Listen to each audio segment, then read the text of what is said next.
I want to start with a question that most people get wrong when they think about a Roth conversion. And I talked about this semi recently in another video.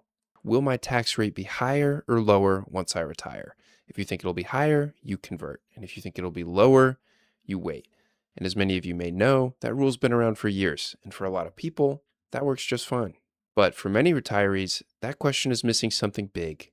Among other things, it assumes you're the person who's eventually going to pay tax on the account. If you have money in a traditional retirement account that you do not plan to spend, money that you may have formally or informally designated to your children, then you may not be the one who pays tax on the account at all. And your kids may pay at a far higher rate than you ever will. So that shift changes the entire decision. And today I want to walk you through it. So, two quick things before we start. First, this is education. As always, it's not a recommendation for your specific situation. I'm going to use one family as an example and carry them through the whole video so the idea stays concrete. Second, everything here comes back to one change in the law. It's called the 10-year rule, and it really changed how retirement accounts pass to the next generation. So, for a long time, when a child inherited a parent's traditional IRA, they could stretch the withdrawals over their entire lifetime. A 45-year-old could take small distributions for decades and keep most of the account growing. Most people called it the stretch IRA. That option is mostly gone. A law called the Secure Act passed in 2019 ended it for most people who inherit. Now, if a non-spouse inherits a retirement account, then they generally have to empty the entire thing within 10 years of the original owner's death. And here's why that matters. When your child pulls money out of an inherited traditional IRA, every dollar counts as ordinary income.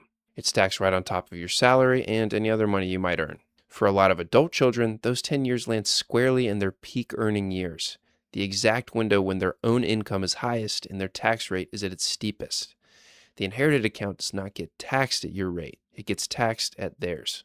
So let's make this real. Meet Margaret. Margaret is 70 years old and comfortably retired. Her income puts her at 24% federal tax bracket, and she has a traditional IRA worth $500,000. So here's the important part. She doesn't really need that money to live on. Her home is paid off, her expenses are mostly covered by Social Security, and in her mind, that account has one purpose. It's for her daughter. Her daughter is named Emily.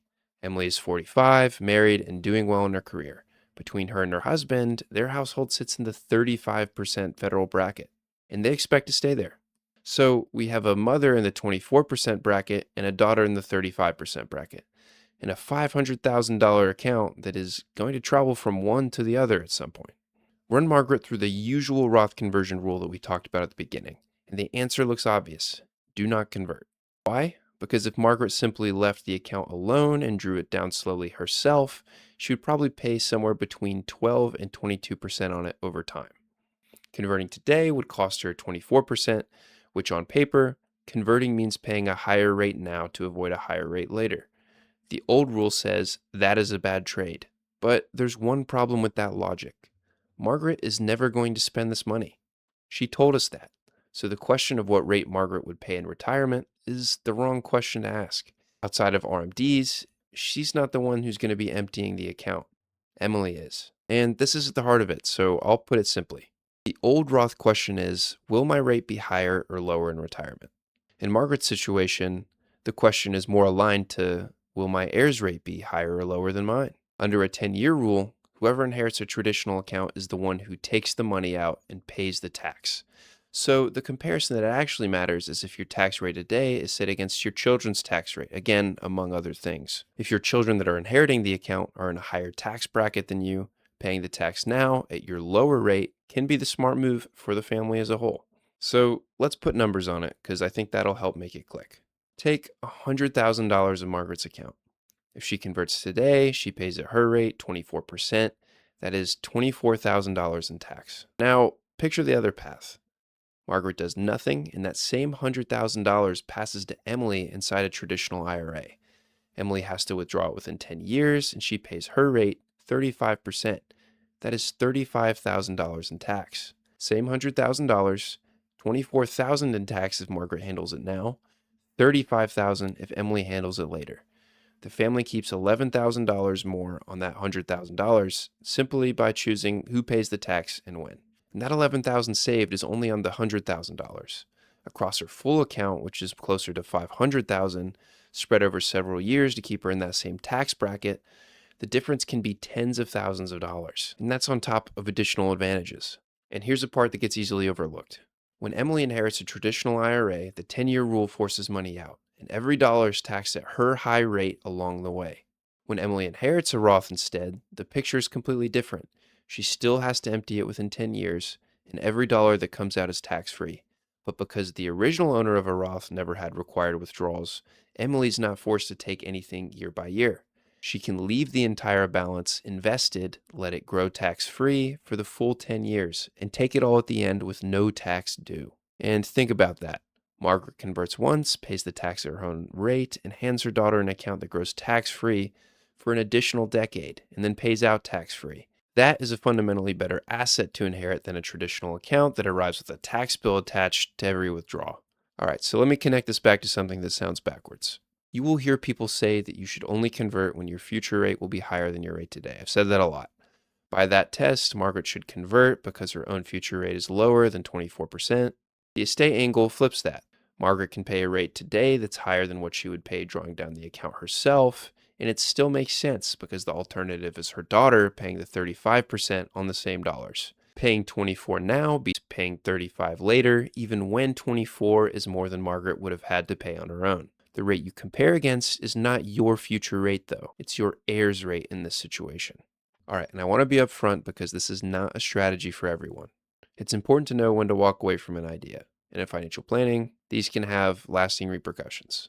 First, this depends entirely on your children being in a higher bracket than you. If your kids earn less than you do, or they'll be retired and in a low bracket when they inherit, the math can reverse. In that case, leaving the traditional account alone may be the better answer. You have to actually know your heir's situation, which sometimes means having an honest conversation.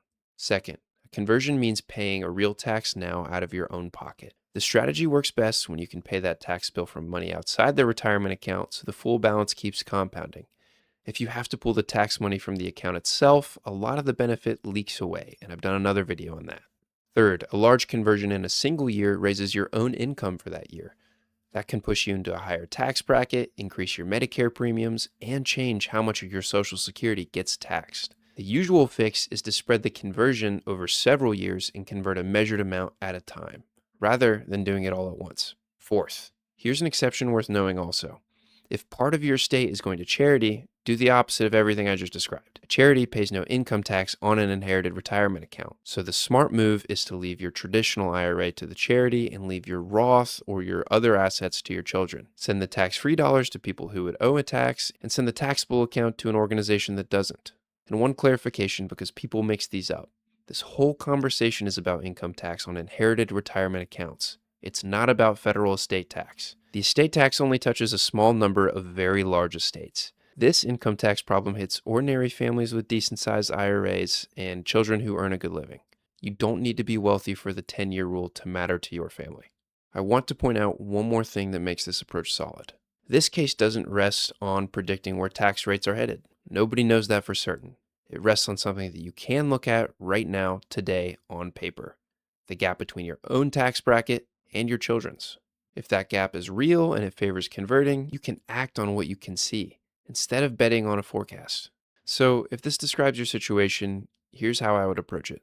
Start by knowing your own bracket and get a realistic read on your children's bracket, both now and in the years they would likely inherit.